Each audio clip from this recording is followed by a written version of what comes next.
I opened the front door, forcing a smile on my face. "Hi, Mr. Carter. Come on in." He gave me a firm handshake. "Noah, good to see you again. Eva's lucky to have you." "Thank you, sir," I said automatically. Mrs. Carter stepped in next, holding a covered dish. "Hope you're hungry. I brought my famous lasagna. Smells amazing. Please make yourselves comfortable." Eva appeared behind them, beaming. "Babe, they're already raving about your place." I chuckled, trying to relax. "Well, wait till they taste the wine." I led them into the dining room. 4 plates, 4 glasses, 4 chairs. No, 5. Someone was already seated at the head of the table, her back to me, but the way her shoulders held, rigid yet poised, I knew that silhouette. Then she turned. "Hi, Noah," she said, calm, like it hadn't been 7 years. My breath caught. My vision narrowed. "Alina." Eva's voice came from behind me. "Oh, Noah, this is my cousin from out of town. Isn't it wild? She and I only recently reconnected. Cousin?" No, this couldn't be real. I forced my lips to move. "Hi." Alina smiled. Faintly, not nervous, not smug, just there. Eva touched my arm. "You okay?" "Yeah, just give me a second. I'll be right back."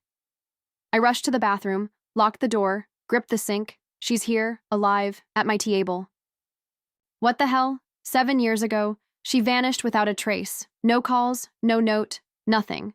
I searched. I begged her friends. I reported her missing. I even went to the police. They found nothing. I grieved. I got therapy. I got better. I found Ava. I proposed. Now she's sitting at my dinner table. I splashed water on my face. My hands were shaking. Did Eva know? No, she couldn't. She wouldn't do that to me. I stepped back out. Everyone was seated, passing around plates, chatting.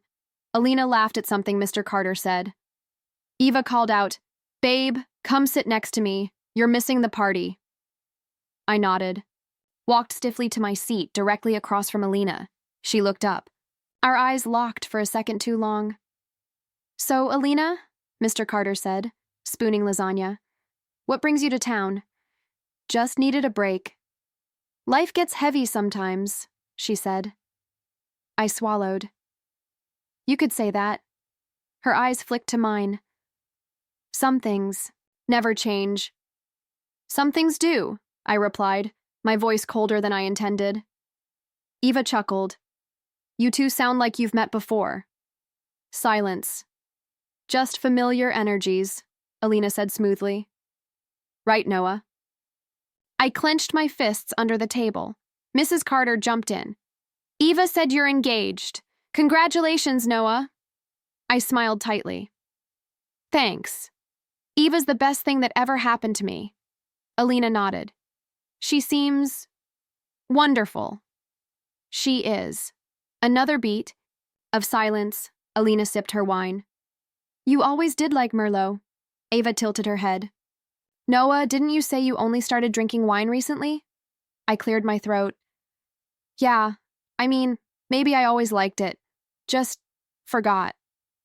Alina looked down at her plate, a soft smirk playing at her lips. Dinner dragged on. I barely tasted anything. I kept stealing glances. She was calm, unbothered, but I wasn't. Every fork clink, every laugh, every word, they felt wrong. Finally, Eva stood. "I'll help Mom with dessert. Babe, can you show Alina where the restroom is?" Before I could answer, Alina stood. I remember. I followed her down the hallway anyway. She turned before reaching the door. "Still have that scar on your shoulder?" I stared. "What are you doing here?" "I didn't plan this." "Like hell you didn't." She stepped closer. "I'll explain. Just not here. Not like this." "You have no idea what you did to me." "I do. That's why I came." Her voice cracked. For the first time all night, I saw it, her guard faltering. "Tomorrow," she said. 8 p.m., the old park bench. You know the one. She disappeared into the bathroom. I stood there, heart hammering. She was back, and nothing would ever be the same again.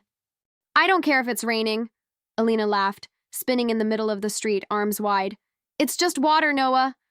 You'll get sick, I called, jogging after her. Come back under the awning. She stopped, turned, and gave me that look, the one that always won.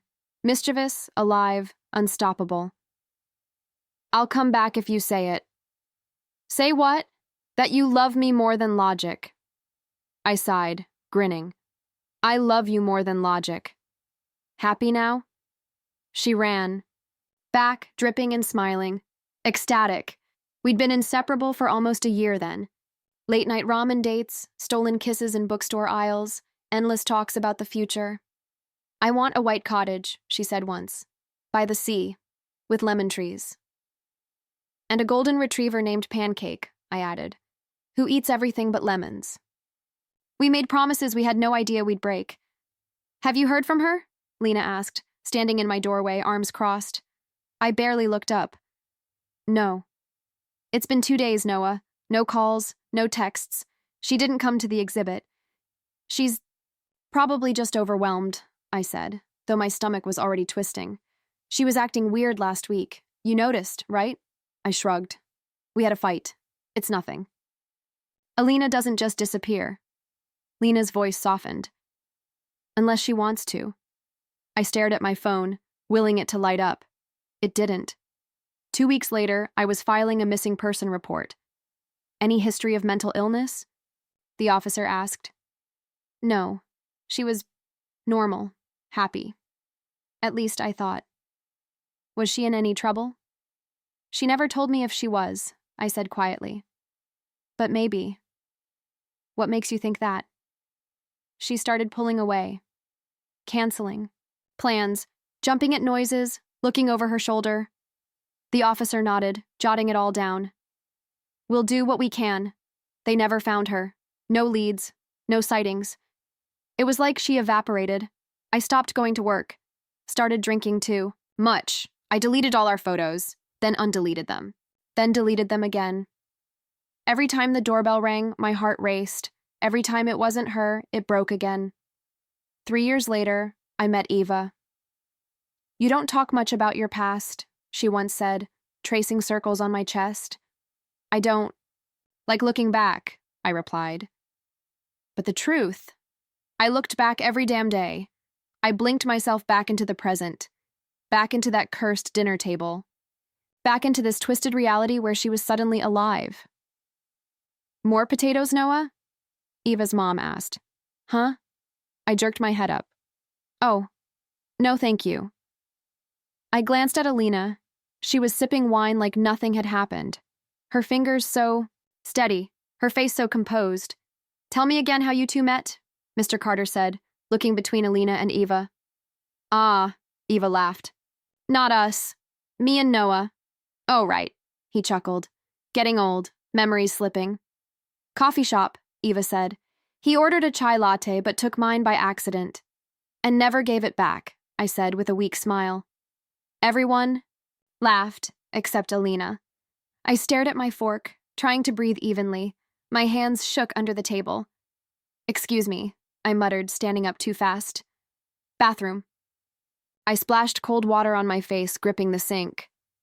She's here, I whispered to my reflection. She's really here.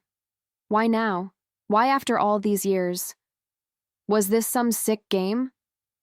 I walked back out, wiping my hands on a towel. I had to play it cool. Eva couldn't know. Not tonight. Not yet. As I sat back down, Alina looked at me. Her eyes met mine. A flicker of something. Remorse? Amusement? Challenge? I didn't know. But one thing was certain. This was only the beginning. I stayed quiet the rest of dinner. Smiled when they smiled. Nodded when Eva talked. But my eyes kept drifting back to her. Alina. The girl I thought I buried in memory now sat 3 feet away, acting like she belonged in this world again. As soon as Eva's mom cleared the plates, I stood. I'll take the trash out, I offered. Noah, you're a guest? I don't mind, I said quickly, grabbing the bag and slipping out the side door. She left 5 minutes later. Alone. No. Goodbye. Just slipped into the night like a ghost. And I followed. She didn't look back once, but I swear, she knew. I kept my distance. Half a block. Close enough to see her hair catch the wind. Far enough to pretend it wasn't stalking. Finally, she stopped. A park, empty swings, a cracked bench. She sat down. I walked up slowly. "Nice night," I said, hands in my pockets. "I was wondering how long you'd wait," she replied, not looking at me. "You were watching?" "Of course I was." Her voice was soft. "I knew you'd come." I stepped closer. "Then talk." "About what?" "Don't do that," I snapped. "Don't act like we're strangers." She finally looked up. "We are." "No, we're not. 7 years ago, we planned a life. You disappeared. No calls. No letters, no body, just gone. I know." "You know?" I laughed bitterly. "That's all you have to say?" "I had to leave." "Why? Why, Alina?" She was quiet. My voice cracked. "I thought you died." "I know. Do you know what that did to me?" "I do." "Then tell me the truth." She stared at the gravel beneath her feet. "If I stayed, you'd be dead too." I blinked. "What?" "I can't explain it all now." "That's not an answer." "It's the only one I can give tonight." I shook my head. "You don't get to drop cryptic lines and walk away again." "I'm not walking away," she said. "I'm giving you a choice." "A choice?" She reached into her coat and pulled out a piece of paper. "Come here, tomorrow, noon." I took it. An address. Downtown. If I go, you get answers. And if I don't, you'll forget again. "I never forgot," I said bitterly. "I tried. God, I tried." She stood. "You should go back to Eva." I stared at her. "You know about Eva?" "I know everything, Noah." "Then why now? Why dinner? Why there?" "Because I needed to see if you'd still follow me." "You're playing games." "No." Her voice wavered, just for a second. "I'm trying to fix something." "Fix?" I laughed coldly. "You broke everything." "I know. That's not enough." "I'm not asking for forgiveness," she said. "Just meet me tomorrow, please." I looked at her. Really looked. Her eyes were tired. Not from lack of sleep, but from carrying something heavy. I folded the paper. "One day, that's all you get." She nodded. "That's all I need." And then she turned, walked away, didn't look back. This time, I didn't follow. The building didn't look like much. Old brick, barred windows, a weather-worn sign that read, "Haven House, Women's Support and Recovery." My hands were already sweating by the time I walked up the steps. I pushed the door open. "Can I help you?" A calm voice greeted me. A woman in her late 40s stood at the front desk, kind eyes but sharp posture. I'm looking for Alina," I said. "She's expecting you. I'm Dr. Mira." I nodded. "Is she okay?" "She's alive." "That's a start, isn't it?" I didn't respond. She led me down a quiet hallway. The walls were covered in hand-drawn art, hopeful things. Butterflies, rainbows, words like strength and survivor. "She's been through more than you know," Dr. Mira said softly. "So have I." She stopped at a door. "Try to listen before. You judge." Then she knocked once and opened it. Alina stood by the window, arms folded. "You came," she said. I stepped in. "You said I wanted the truth, so tell me." Dr. Mira closed the door behind me. Alina motioned to the chair across from her. "Sit?" I didn't. "Talk." She exhaled. "My father was in deep debt. Gambling, drugs, everything. I didn't say anything. They threatened to kill me at first. Then they found out about you. They said if I didn't disappear, they'd come after you next." My chest tightened. "Why didn't you tell me?" "They were always watching. I had no way." "Out." "There's always a way." "Not when you're 19 and terrified." I paced the room. So you vanished? They gave me one night. I packed a bag and ran. No phone, no cards, just gone. You could have sent a message. Anything. They watched everything for months. I couldn't risk it. You left me thinking you were dead. I know. You destroyed me. Tears welled in her eyes. I know. I turned away. You could have trusted me. I did. That's why I left. Because if I stayed, they would have buried you next. I faced her. You think that makes it okay? No, but it's the truth. I leaned on the wall trying to steady my breath. They threatened your life, Noah. I had to choose between losing you or watching you die. I picked the only option that kept you breathing. And what about after? When it was safe? I didn't know when safe would come, and by then, I figured you moved on. Moved on? I laughed bitterly. I filed missing person reports. I searched for you in every crowd. I walked past your old apartment for years. Her hands trembled. I'm sorry. Sorry isn't enough. I know it's not. We stood in silence. Her tears fell freely now. I looked away. Why come back? I never stopped loving you. That doesn't fix anything. I didn't expect it to. I took a deep breath. You said you did. This to protect me. I did. Then why does it feel like you killed me instead? She closed her eyes. Because maybe I did. I should hate you. You probably do. I want to believe you. I really do. Then believe me. But I also want to scream in your face for what you did. Then scream. I want to walk away. Then go. I opened the door. Noah, she whispered behind me. I paused. If I could go back, I'd do it differently. I didn't. Turn around. So would I. Then I walked out, not sure if I was leaving her behind or carrying her with me all over again. You're quiet, Eva said, setting down her wine glass. Everything okay? Yeah, just work, I replied, forcing a smile. It's been insane this week. She narrowed her eyes. Is that all? I nodded. Promise. Lie.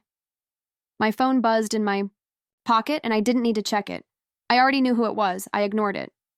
Want to talk about it? She asked gently. Not really, I muttered. I'm just tired. Okay. She stood and cleared the dishes. I'll let you rest. I watched her disappear into the kitchen, guilt hitting me like a wave. I used to be honest with her. Now every word felt like sandpaper on my tongue. Later that night, I sat in the dark, staring at my phone. One missed call. Alina. I didn't call back. I couldn't. Not yet. The next morning, Lena showed up unannounced. She stepped in and eyed me. You look like hell. Thanks. That's exactly what I needed today. She dropped onto the couch. I heard you've been off. Eva called me. I groaned. Of course she did. She's worried. You barely talk to her. I'm just distracted. With what? Work. I lied again. Lena crossed her arms. No, it's her, isn't it? Alina. I blinked. How do you... I saw you at the coffee shop yesterday. You were on the bench, alone. But your face? You looked like you saw a ghost. I sank into the chair. Because I did. She stared. She's back? I nodded. Noah, no. Don't do this to yourself. She had her reasons. She always has reasons. Doesn't mean they're good. She left to protect me. She left you shattered. I remember the nights you couldn't breathe. I remember pulling you off the floor. She didn't want me to get hurt. You did get hurt. You disappeared for years. You stopped being... you. I looked away. It's not that simple. She's a ghost, Noah. Don't let her haunt your future. She's not a ghost anymore. Then she's a distraction. From the life you built. She called last night. Lena sighed. Of course she did. She said she's leaving town again. Good. She said this was a mistake. It was. I clenched my jaw. I can't let her go. You already did. 7 years ago. Lena. She's pain, Noah, dressed up in nostalgia. Don't mistake that for love. She stood and grabbed her coat. Figure out what you want, but don't drag Eva through your confusion. That night, I couldn't sleep. I kept staring at the ceiling, heart pounding every time my phone lit up. It was nearly midnight when it buzzed again. This time, I answered. Hello? It's me, Alina whispered. I figured. I shouldn't have come. Too late. I'm leaving tomorrow. Silence. This was a mistake, she said. No. You coming back? It broke me again, yes. But it also gave me something I lost. What? Answers. I wanted to say goodbye, this time properly. I'm not ready. Neither am I. But I can't stay. You said you loved me. I still do. Then stay. I don't belong in your life anymore. You were always in it, whether I wanted you there or not. I heard her breath hitch. Alina, I'm sorry, she whispered. Then don't go. But the line went silent. I sat there, phone in hand, heart in pieces, again. I found it wedged between old receipts and forgotten notebooks. Creased, yellowed, the ink smudged in places. My handwriting looked angrier than I remembered.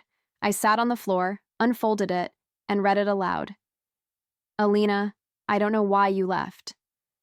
Maybe I never will. But you broke something in me that may never heal. I loved you with everything I had.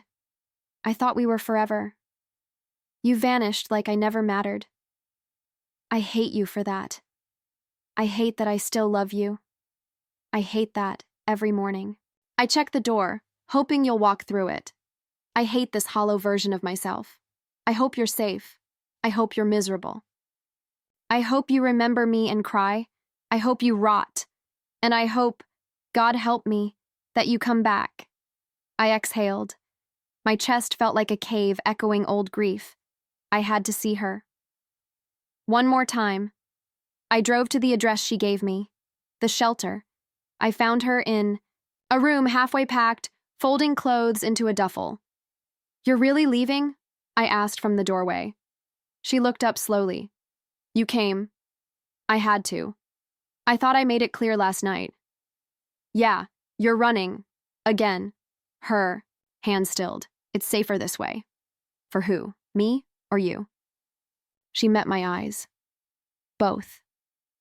I found something. A letter. One I never sent. She looked down. Don't read it to me. I already did. To myself. Every word still burned. I deserve that. No, you don't. You deserve truth. I deserve closure. She hesitated. You deserve peace. You think this is peaceful? I stepped inside. You think wondering if I was never enough was peaceful? I never stopped loving you, she said quietly. Then why'd you make me think you were dead? Because I had to disappear. Because people were watching. Because if they knew I loved you, you would have been a target.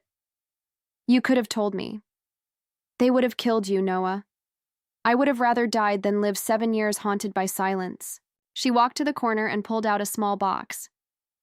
You think you were the only one haunted? She opened it. Inside were photos. Us on the pier, laughing at some forgotten joke. A dried flower from that ridiculous hike I almost passed out on. And the ring, the one I gave her the night I thought I had the rest of my life figured out. You kept it? My voice cracked. I carried it through every city, every name I took. Why? Because leaving you never stopped hurting. I sat down. It still hurts. Me too. I want to hate you. I wouldn't blame you. But I can't. Not fully. Not when you still wear the same perfume. Not when your voice still feels like home. She blinked fast. Noah. Say it. Say you still love me. I do. But that doesn't fix anything. It could? Do you really believe that? I didn't answer. She gently closed the box. You'll find someone who doesn't have to vanish to keep you safe. I don't want someone else. You should. I stood, walked to the door, then stopped. What happens if I walk away now? You'll heal. What if I stay? You'll break all over again.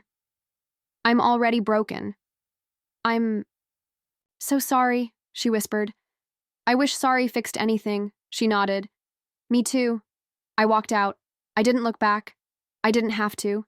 The pain in my chest was enough proof she was still behind me, and I didn't follow. Can we talk? I asked, standing in the doorway of our living room. Eva looked up from her book. Of course. What's going on? I sat down across from her. My hands trembled. There's something I need to tell you. All of it. She tilted her head. You're scaring me. I swallowed hard. The woman at dinner, Alina, she used to be my fiancé. Her smile vanished. What? We were together 7 years ago. We were in love. I thought I'd marry her. You never told me about her. I thought she was dead.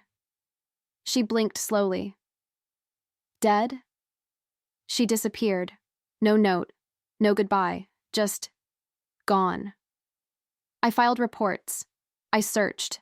I spiraled. And then I forced myself to move on. I thought I had. Eva leaned back, arms crossed. But now she's back. Yes. And you've been seeing her? Not like that, I said quickly. I needed answers. She stared at me. And did you get them? Yes. She left to protect me. Her father owed some dangerous people. They threatened me, so she vanished. And you believe that? I didn't. Not at first. But I do now. Silence filled the room. Thick, sharp. Eva. She looked up. Her voice was low. Do you still love her? I froze. Say no. Say something. Anything. But nothing came out. She nodded. That's what I thought. I didn't mean for this to happen. Did you sleep with her? No. Do you want to? No. Do you want me? I hesitated. That was the nail in the coffin. She stood up. You know, I always wondered what your silence meant, the way your eyes drifted when you thought I wasn't looking. Now I know. Eva, don't ask me to stay. Don't make promises you'll break. I never wanted to hurt you, but you did. I'm sorry. I'm sure you are. She walked past me toward the bedroom. I followed. Where? Are you going? To pack. You don't have to. I do. Eva, please. She turned. You let her into your heart again, Noah. There's no room for me. There never was. I dropped my hands. I didn't plan this. I didn't go looking for her. No, but you didn't stop it either. I was trying to make peace with the past, and you burned our present in the process. She picked up her bag, walked to the door. Will you ever forgive me? I asked. She paused. Maybe, but not today. Then she left. The wind was calmer today. The bench looked the same. She was already there, legs crossed, hands folded in her lap. You always get here before me, I said, sitting beside her. I like the quiet, she replied. Helps me breathe. I glanced. Around. Funny, this park used to feel haunted. Still does sometimes, she said, smiling faintly, but less so now. We didn't speak for a moment. Just sat. Just breathed. You okay? I asked. I'm getting there, she said. I started full-time at the shelter. Dr. Mira insisted. She seems good for you. She is. She saved me more than once. I nodded. That's good. What about you? She asked. Still staring at ceilings at 2 a.m.? Only 3 nights a week now. Her laugh was soft. Progress. I've been seeing a therapist, I said, trying to untangle some knots. That's brave. It's messy. So is healing. I turned to her. Do you ever regret coming back? She hesitated. I regret the pain I caused, but not showing up. I needed to see if I still had a place in the world. Do you? She looked at me. I'm building one. Slowly. I watched her for a long second. You seem lighter. I stopped running. I leaned back. I let Eva go. I know, she whispered. I heard. I frowned. From who? Lena called me. She what? She asked me to stay away. Said you needed space. Sounds like her. She's protective. She's not wrong. We went quiet again. The breeze picked up, rustling leaves overhead. I don't know what I expected, I murmured. Neither do I, she said. But this? This is okay. No grand declarations? She shook her head. No lies either. I used to want answers, I said. Now I just want peace. That's what I wanted too, she replied. For both of us. I let out a breath. Do you think we ever stood a chance? We were kids, she said. We didn't know how to fight for each other. Now we do. Too late? Maybe not. Maybe just not right now. I stared at my hands. It's weird. I don't feel broken sitting here. Me neither. We looked at each other. No rush. No wait. I missed this, I admitted. The silence? No. The not needing to explain part. Her eyes softened. Same. The sun slipped lower behind the trees, painting the sky in gold. You staying in town? I asked. For now. Think we'll do this again? If you want. I do. She smiled. Then we will. We sat in silence again. Not haunted, not grieving, just present. For the first time in years, the storm inside me was still. I stood in front of Mom's grave, the cold stone pressing against my palms. The wind whispered through the trees like a secret she wanted me to hear. Mom, I said, voice barely more than a breath. I need to tell you something. About everything. I looked down at the fresh dirt, imagining her eyes watching me. The last few months spilled out in words, jagged and honest. I told Eva the truth. About Alina. About all of it. I swallowed hard. She didn't say much, just asked if I still loved her. I laughed bitterly. How do you answer that? Silence. I traced the carved letters on the stone. Mom always said honesty was the only way forward, but some truths felt too heavy. I lied to Eva, I admitted. Not about her, but about me. I wasn't ready to be whole again. The sky shifted, the first light of dawn bleeding into the horizon. Alina's still here in town, I said. We talk sometimes, not about the past, just about being. My throat tightened. She's trying to fix herself like I am. I clenched my fists. Mom, I don't know if I can ever fully forgive her. Or myself? A breeze brushed my cheek, like a gentle nod. Maybe she understood. I pulled a folded letter from my pocket, the paper worn and soft. Alina wrote this, I whispered. Says, she's leaving again, moving to another city. I unfolded it carefully, reading her words aloud. You saved me once. Now I'm saving myself. A tear slipped down my face and I let it fall. She was never really gone, Mom. Not from my heart. I looked up at the sunrise, golden and fierce. Maybe now I can let her go, I said. Not with anger, but with love. The wind caught the letter, and I folded it back slowly. I'm learning, Mom, to live, to forgive, to hope. I knelt, down, pressing my hand to the earth. Thank you, for always being my home. The sun broke fully free, lighting the world, and me, with new promise. I stood up, feeling lighter, ready to face whatever came next.